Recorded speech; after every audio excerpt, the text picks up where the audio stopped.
Coucou tout le monde, je vous retrouve aujourd'hui pour une nouvelle vidéo, j'espère que vous allez bien. Donc je vous retrouve aujourd'hui pour une vidéo en face à face pour faire une vidéo un peu blabla. Je vous en avais parlé dans ma dernière vidéo, dans mon dernier motovlog que j'avais l'intention de faire ça. Donc aujourd'hui je vais aborder un sujet qui me tient personnellement à cœur. Prochainement je pourrais vous poser la question pour savoir quel sujet vous voudriez que j'aborde dans ce genre de vidéo. Donc aujourd'hui, je voulais parler du fait de se lancer en tant que fille dans la moto ou d'être une fille dans le monde de la moto. Donc aujourd'hui, dans cette vidéo, ce sera plus particulièrement dans la 50, dans le 50 cm3, puisque c'est tout simplement ce que je fais, et aussi puisque je pense que c'est extrêmement différent le fait d'être une fille, donc une jeune fille, jeune femme à moto, donc à 50, en 50, et d'être une femme à moto, donc en grosse cylindrée. Puisque quand on roule en gros cylindrée, on est déjà majeur. La plupart du temps, on est quand même beaucoup plus stable que quand on est adolescente et on a beaucoup plus confiance en nous. Enfin, c'est un peu plus facile quand même de gérer ce genre de choses. Maintenant, la 50, c'est une période basée entre 14 ans et 18-19 ans la plupart du temps. Alors c'est des périodes quand même où c'est assez difficile au niveau de l'adolescence et surtout pour les jeunes filles. Donc voilà, on voit très rarement de jeunes filles en 50, encore moins qu'en moto. Et donc je voulais faire cette vidéo pour répondre aux questions et pousser ces jeunes filles qui ont envie de se lancer dans la moto, qui en ont envie mais qui sont bloquées. Et j'aimerais un peu faire cette vidéo pour les aider à se libérer, et aider aussi les garçons à comprendre pourquoi il y a si peu de filles dans ce monde-là. Puisque un des défauts principaux du monde de la 50, c'est que, en effet, comme dans la moto, il y a beaucoup plus de garçons que de filles, mais en plus de ça, les garçons dans l'univers de la 50 sont appelés la plupart du temps, pour la plupart, pour une petite partie, je ne critique pas tous les mecs qui roulent en 50, mais une bonne partie sont appelés de gros kékés. Donc ce genre de garçon, c'est extrêmement difficile en étant une fille de s'intégrer dans cet univers-là. Mais bref, c'est encore plus difficile pour une jeune fille de s'intégrer dans cet univers-là qui est encore plus masculin que la moto en général. J'ai organisé ma vidéo plutôt bien, mais je sais pas encore dans quel ordre exactement je vais le faire. Je m'excuse aussi de ne pas être à l'extérieur avec ma moto en fond pour que ce soit plus agréable pour vous.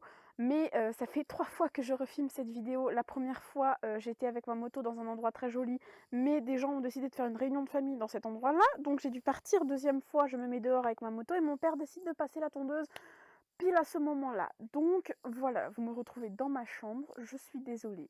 Donc premièrement, on va aborder le sujet du pourquoi on voit aussi peu de filles en 50. Puisque après tout, c'est une question à se poser. Pourquoi il n'y a pas plus de filles qui se lancent là-dedans? C'est pas très compliqué. Si vous êtes au lycée, vous commencez à avoir ça en SES.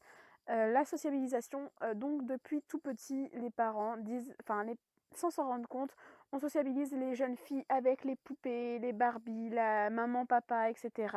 À faire des choses d'intérieur, à faire des choses pas dangereuses, à faire des choses de filles, alors que le petit garçon, on va le pousser à jouer avec des petites voitures, des petites motos, à jouer sur des circuits, à faire la mécanique, etc., à aller jouer dehors, etc. Donc tout bonnement, le garçon va plus facilement partir sur des univers qui paraissent dangereux, des univers d'extérieur comme la moto, etc. Alors que la jeune fille la jeune adolescente va plutôt avoir peur de ces choses-là, puisque depuis toute petite, on est sociabilisé dans le fait qu'une jeune fille, c'est fragile, ça joue la poupée à l'intérieur. Je caricature totalement, mais c'est ça en vrai quand on y réfléchit. La raison de base qui fait qu'on voit moins de filles en 50 que de garçons. Donc maintenant, si vous êtes une jeune fille ou si tu es une jeune fille dont les parents ne veulent pas qu'elle fasse de la moto, c'est tout simplement aussi peut-être parce que tes parents ont peur pour toi, puisque tu es justement la jeune fille fragile et que les parents, pour eux, moto égale danger, donc leur jeune fille, elle ne doit pas faire de la moto. Maintenant, la question que vous devez leur poser, c'est est-ce que si vous étiez un garçon, ils auraient aussi peur pour vous? Voilà. Pourquoi le fait d'être une fille rendrait la moto plus dangereux que d'être un garçon? Ça n'a aucune différence. Vous avez en plus de ça un argument de choc qui est que, en effet, les filles sont beaucoup moins casse-cou que les garçons, beaucoup plus douces dans leur conduite.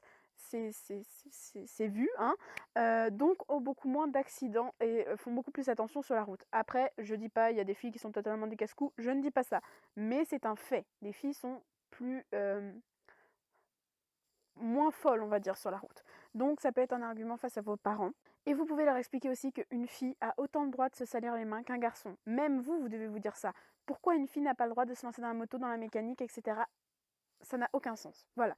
Donc c'est pour ça au départ que il y a moins de filles dans la 50, enfin dans la moto en général. Hein. Depuis toute petite, on est élevé pour je veux pas accuser hein, les parents, l'éducation, etc. Hein, c'est sans s'en rendre compte. Hein. Même moi, ça se trouve plus tard, je ferai ce genre de choses avec mes enfants. Donc voilà, la 50 est un monde extrêmement masculin, mais qui a beaucoup besoin de féminité. Ne vous voilez pas la face, on est utile. C'est pas parce qu'on est des filles qu'on n'est pas utile dans ce monde de mecs. Maintenant, si tu es une fille qui a envie de te lancer dans la moto, il n'y a pas de souci. Maintenant, il est vrai que souvent, une jeune fille qui a envie de se lancer a des peurs et des questions qui reviennent et qui l'empêchent en fait ou qui retardent ce lancement en fait. Donc première question qui peut être sur ses capacités, ses propres capacités, donc ses capacités physiques, sa taille, etc. Donc pour les capacités physiques, donc la force, souvent on se dit que face à une moto, on n'a aucune chance si elle tombe en panne, si elle tombe par terre, etc. On est dans le caca et que c'est fini, donc autant pas se lancer. Donc pour répondre à ça, je vais vous dire qu'un garçon face à une moto qui tombe en panne sera autant dépourvu de capacité que vous en fait. Face à une moto, de toute façon c'est lourd. Donc que vous soyez un garçon ou une fille, ce sera lourd pour les deux. Alors ce sera peut-être plus difficile pour vous qui êtes une fille, mais pour le garçon aussi. Donc voilà.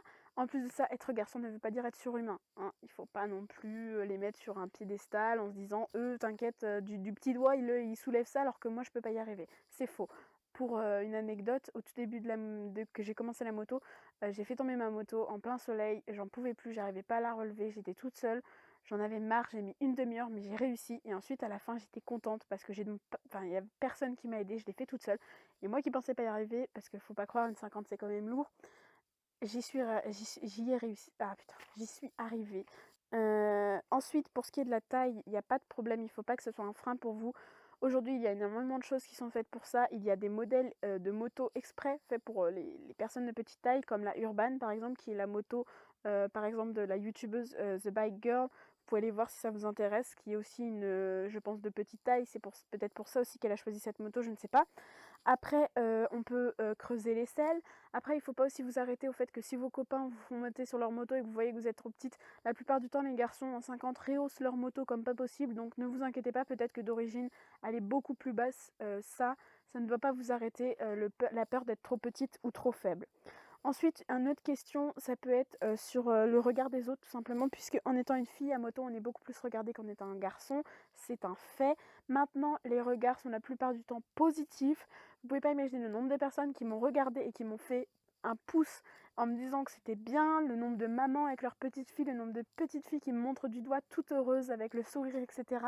Maintenant, forcément, vous aurez des regards sexistes et machos, parce qu'il y a des cons partout.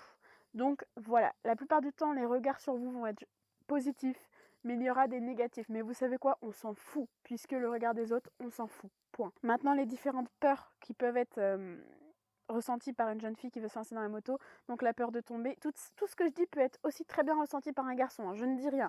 Maintenant, je suis une fille, donc je me mets dans le cas d'une fille. Voilà. Mais cette vidéo peut très bien être comprise par un garçon, il n'y a pas de souci. Donc la peur de tomber, maintenant, je vais vous répondre que le danger en moto, ça vient vraiment de l'extérieur, des voitures, du reste. Si vous faites attention au code de la route, si vous êtes tout le temps attentive, si vous regardez vos rétros, vous surveillez souvent vos rétros, etc., normalement, il y a très peu de risques que vous tombiez si ce n'est pas quelqu'un d'extérieur qui fait une faute. Et encore, si c'est quelqu'un d'extérieur qui fait une faute, quelqu'un qui grille un stop, etc., mais que vous êtes attentive, vous allez anticiper l'erreur de cette personne et donc le risque de tomber ne vient pas, vous ne tomberez pas puisque vous allez faire attention. Maintenant, il n'y a pas de risque zéro. Vous pouvez tomber, mais j'espère pour vous que non. Et si vous êtes attentive, dans tous les cas, si vous tombez, il faut être équipé. Et avec l'équipement, vous avez très peu de chances en 50 de vous faire du mal si vous êtes vraiment équipé. Maintenant, il y a tout le temps du risque. Moi, ça va faire un an que je roule, j'ai toujours fait attention et je ne suis jamais tombée pour l'instant. Donc voilà, la peur aussi d'être seule en étant une fille à moto, c'est difficile puisque nos copines ne veulent pas forcément se lancer dans la moto, n'aiment pas forcément ça, donc on se dit de toute façon je vais être toute seule, donc ça sert à rien, je vais m'ennuyer. Mais une fois que vous vous lancez dans la moto, une fois que vous faites partie du groupe de moto, eh ben, vous êtes une famille, vous allez jamais être seul, vous allez toujours trouver quelqu'un pour vous aider, quelqu'un pour rouler avec vous, etc. Moi, et surtout en tant que fille, vous êtes souvent accepté les bras ouverts dans un groupe de motards. Maintenant, je ne dis pas, puisque moi, je roule très seule, que beaucoup de mecs en 50 qui roulent autour de chez moi ne s'intéressent absolument pas à savoir si j'ai envie de rouler avec eux, ne veulent absolument pas de moi dans leur groupe. Donc, maintenant, tout dépend des personnes autour de vous, mais la plupart du temps, vous n'êtes jamais seul. J'ai énormément de copains qui font de la 50 avec qui que je peux appeler que je peux appeler et dire bon bah on va rouler et je pense pas qu'ils m'expulseraient, mais j'avais extrêmement peur d'être seule au début et au final, on n'est jamais seul à moto puisque c'est une grande famille. En plus de ça, si vous avez peur d'être seul en mécanique, il n'y a pas de souci. Il y a ce qu'on appelle des garages. Wouhou! En plus de ça, si vous êtes entouré de copains en 50, la plupart du temps, ils savent un peu magouiller, donc ils peuvent très bien vous aider. Maintenant, vous allez acheter une voiture plus tard. Vous n'êtes pourtant pas mécanicienne auto. Donc vous pouvez tout à fait faire de la moto sans être mécanicienne moto, il n'y a pas de problème. Vous avez des garages, des amis, etc. C'est pas un souci. Et ensuite, la peur du sexisme. Et là, tout ce que j'ai à vous dire, c'est qu'on s'habitue, à force. Ensuite, une fois que tous ces questionnements sont passés et que ces peurs sont passées et que vous vous lancez dans la moto en étant une fille, là, c'est une partie qui peut être très bien regardée par un garçon comme une fille, puisque je vais parler des différences filles-garçons à moto. Donc tout d'abord, il y a le nombre, puisque en effet, il y a beaucoup moins de femmes que de garçons à moto. Il faut te préparer à ne pas avoir beaucoup de copines filles. Ça, c'est sûr, tu vas te faire presque que des copains mecs. C'est pour ça, quand on sort de la moto, la plupart du temps, il faut pas être mal entouré de garçons, parce que sinon, c'est pas facile, hein. Mais voilà, donc ensuite, deuxième différence, c'est l'intégration. Donc pour une fille, ça va être soit beaucoup plus facile, soit beaucoup plus difficile. Comme j'ai expliqué plus tôt, ça dépend du groupe de motards que tu as face à toi. Soit ils vont encore plus t'accueillir gentiment puisqu'ils voient que tu es une fille, que c'est rare, qu'ils ont envie d'avoir une fille qui fait de la moto dans leur groupe parce que la plupart du temps c'est extrêmement bien vu par un garçon. Soit ça va être des gros machos et qui vont pas t'intégrer. Mais dans ce cas-là, tu trouveras toujours des gens gentils qui vont t'accueillir. Mais c'est extrêmement différent pour un garçon puisque pour un garçon où qu'il aille, les gens le regardent comme comme un copain, quoi. Alors que nous, on va arriver face à des garçons qui vont pas nous regarder comme un copain, ça c'est sûr et certain. Ensuite, troisième différence, ça va être le regard avec la police, peut-être. Moi, je parle de mon, oh putain, de mon point de vue personnel, mais les seules fois où j'étais, les seules fois où j'étais arrêtée par la police, je n'ai pas été contrôlée. La police étant a priori plus gentille avec les filles qu'avec les garçons. Maintenant, c'est pareil, hein, je ne sais pas. Moi, je parle de mon point de vue, de ce qui m'est arrivé. Il y a forcément des filles qui ont vécu des choses difficiles, pareil. Il ne faut pas tomber sur un macho en face de vous parce que sinon vous êtes dans la merde. Mais la plupart du temps, ils sont quand même plus cool parce que ils ont l'impression qu'on a plus de difficultés que les garçons. Donc voilà.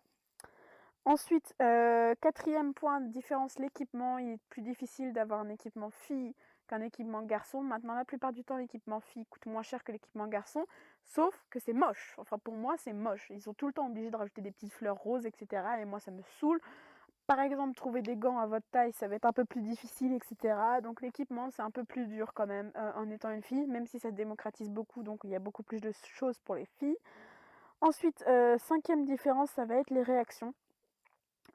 Pour moi, un sourire d'une femme sur le trottoir qui voit que tu es une fille à moto et qui te fait un grand sourire pour te soutenir vaut beaucoup plus que n'importe quel garçon qui va faire comme ça pour dire à son copain qui passe de faire du bruit et tout ça, de faire le kéké. Les réactions vont être extrêmement différentes. Il y a des gens qui vont être surpris de voir. Moi, je sais que souvent les gens me regardent et quand ils voient que j'ai des cheveux et qu'ils se rendent compte que je suis une fille, ils me sourient. Les petites filles qui passent dans la rue, qui me montrent du doigt, c'est franchement magique, ça réchauffe le cœur, ça suffit en fait pour se lancer dans la moto et c'est une différence, je trouve, qui peut être flagrante puisque euh, un garçon sur une moto va pas avoir ce genre de réaction. Au pire des cas, ils vont avoir la réaction de oui, vas-y, tire dedans, etc. des autres garçons, mais ils vont pas avoir les sourires des petites filles, les sourires des femmes, etc. qui vont te regarder avec admiration en disant bon ben voilà, elle a pas abandonné et elle a fait ce qu'elle avait envie. Donc voilà. Ensuite, autre différence qui va être la dernière sur ma liste, ça va être l'entraide. La plupart du temps, les garçons vont éviter de demander de l'aide à quelqu'un d'autre parce que c'est par fierté. Alors que nous, les filles, il n'y a pas de souci, on demande de l'aide et souvent on nous aide assez rapidement puisque justement on est une fille et que dans leur tête, ils sont le chevalier servant, machin truc, etc. Et c'est vraiment adorable. Et ça, c'est différent entre les garçons et les filles, c'est qu'on a une entraide qui est différente. Donc voilà, maintenant j'aimerais laisser quelques mots pour les filles qui veulent se lancer dans la 50, quelques conseils de moi en fait. Tout simplement d'assumer son style, assumer ses erreurs et ses choix et ne pas se laisser être influencé en fait. Si vous avez envie d'être une motarde dans le style vraiment mec, garçon manqué, etc., bah assumez ça. Assumez jusqu'au bout vos choix de moto, vos choix de... Si vous n'avez pas envie de quitter votre moto, bah tant pis, vous restez comme ça. Si vous n'avez pas envie de faire ça, vous faites pas. Il faut assumer ses choix et il ne faut pas se laisser influencer par les autres garçons en 50 qui vont toujours vouloir vous faire rouler plus vite, toujours vouloir que vous leviez votre moto, etc. Non, si vous n'en avez pas envie, vous ne le faites pas. Moi, je ne veux pas lever ma moto, je ne la lève pas. Je ne veux pas quitter plus ma moto, je ne la quitte pas. Et j'assume. Il faut avoir son propre style. Ensuite, il faut essayer de ne pas perdre sa féminité en étant motarde, puisque c'est très difficile, je vous rassure. Mais essayez de ne pas perdre votre féminité, continuez à mettre quand vous ne roulez pas, si vous aimez les robes, continuez à porter des robes, des jupes, etc.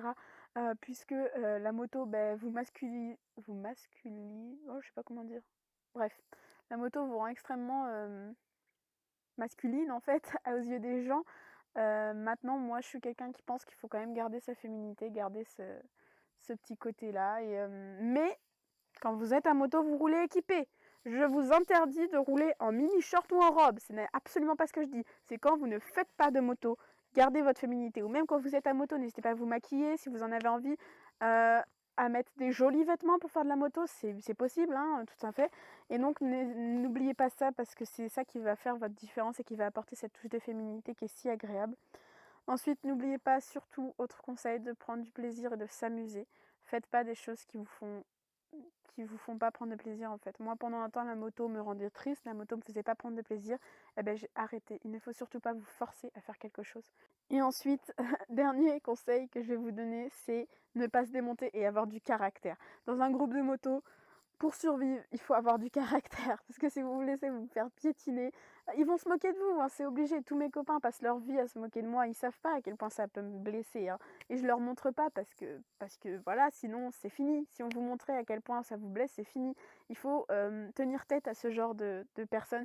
Pour faire de la moto, il faut assumer qu'on fait de la moto, assumer qu'on est motarde et ne pas se défiler devant les garçons. Ils vont forcément passer passer leur temps à se moquer de vous. Mais il n'y a pas de souci, vous allez leur tenir tête et vous moquer d'eux en réponse. Il faut surtout pas oublier d'avoir du caractère et de ne pas se laisser faire à moto. Et ensuite, je finirai par dire que être motarde, c'est d'abord avant tout être passionné par la moto. Ne vous lancez pas dans la moto pour le style, pour attirer les garçons, pour avoir la classe, etc. Non, il faut être passionné, il faut aimer ça, puisque de toute façon, sinon ça va vite devenir un calvaire pour vous.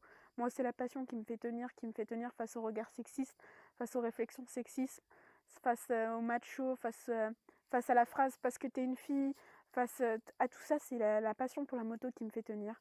Et donc ne vous lancez pas dans la moto si vous n'êtes pas passionné. Être motarde, c'est une passion. Je finirai par dire que comme tout, ce n'est pas facile tous les jours, mais que le bonheur que va vous apporter la moto pourra réparer n'importe quoi et qu'il ne faut surtout pas abandonner. Si vous êtes une jeune fille qui a envie de vous lancer dans la 50, qui est attirée par la 50 et non par le scooter ou par le bus, lancez-vous et n'ayez pas peur. Voilà, donc si vous avez la moindre question, que je n'ai pas répondu à votre questionnement, posez-moi en commentaire ou venez me voir sur ma page Facebook, par exemple, si vous avez envie de discuter, etc.